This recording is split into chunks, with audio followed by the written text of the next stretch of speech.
নমস্কার, আরও একটা গুরুত্বপূর্ণ আপডেট নিয়ে চলে এলাম। খুব গুরুত্বপূর্ণ ভিডিও। চ্যানেলে ফার্স্ট টাইমে দেখলে চ্যানেলটাকে সাবস্ক্রাইব করে বেল আইকনটা টিপে রাখতে হবে লেটেস্ট গুরুত্বপূর্ণ আপডেট পাওয়ার জন্য। স্টেপ টু স্টেপ আজকের আপডেটটি আপনাদের সামনে তুলে ধরছি। আজ কথা বলবো চুক্তিভিত্তিক কর্মীদের নিয়ে। হ্যাঁ, চুক্তিভিত্তিক কর্মীদের নিয়ে কথা বলবো। এজেন্সি প্রথা বন্ধ হোক, তারা দাবি জানাচ্ছে। সেপ্টেম্বরেই মেয়াদ শেষ, চাকরি আদৌ থাকবে তো? স্থায়ীকরণের ও সমকাজের সমবেতন দেওয়ার জোরদার দাবি জানাচ্ছে এই সব চুক্তিভিত্তিক কর্মীরা। কী কী আপডেট উঠে আসছে সমস্ত কিছু এই প্রতিবেদনেই বলে দেবো। তার জন্য ভিডিওটা মনোযোগ দিয়ে দেখতে হবে, জানতে হবে, এবং আমাদের চ্যানেলে ফার্স্ট টাইম থাকলে চ্যানেলটাকে সাবস্ক্রাইব করে বেল আইকনটা টিপে রাখতে হবে লেটেস্ট গুরুত্বপূর্ণ আপডেট পাওয়ার জন্য। স্টেপ টু স্টেপ আজকের আপডেটটি তুলে ধরছি। এই প্রতিবেদনে বলছে চুক্তিতে আনা হোক আরজি কম্পিউটার শিক্ষকদের। আজকালের প্রতিবেদনে বলছে বিদ্যালয়ে কর্মরত ষষ্ঠ সপ্তম পর্যায়ের কম্পিউটার শিক্ষকদের সরকারি কন্ট্রাকচুয়াল ব্যবস্থার আওতায় নিয়ে আসার আবেদন জানালো কম্পিউটার ঐক্যমঞ্চ।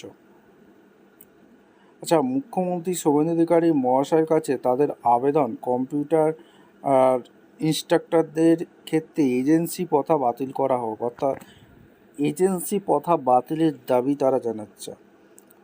আপনারা অবশ্যই কমেন্ট করে জানাবেন এজেন্সি প্রথা বাতিল করা কি উচিত, আপনারা কি একমত? অবশ্যই কমেন্টে জানাবেন। এই নিয়ে বৃহস্পতিবার কলকাতার প্রেস ক্লাবে একটা সাংবাদিক বৈঠক করেন। কম্পিউটার ওরা সরকারি কন্ট্রাকচুয়াল ব্যবস্থা আওতায় নিয়ে আসা হয়েছে। তারা এখন মাসিক কত পাচ্ছে, পান 25 থেকে 30 হাজার টাকা, ঠিক আছে।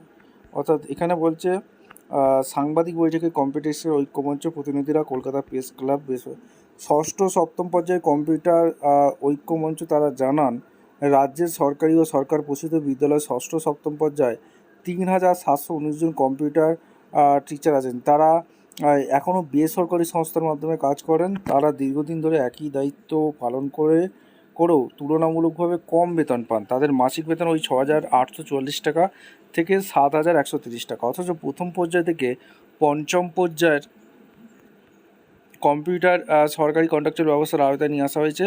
তারা এখন মাসিক বেতন পান 25 থেকে 30 হাজার টাকা।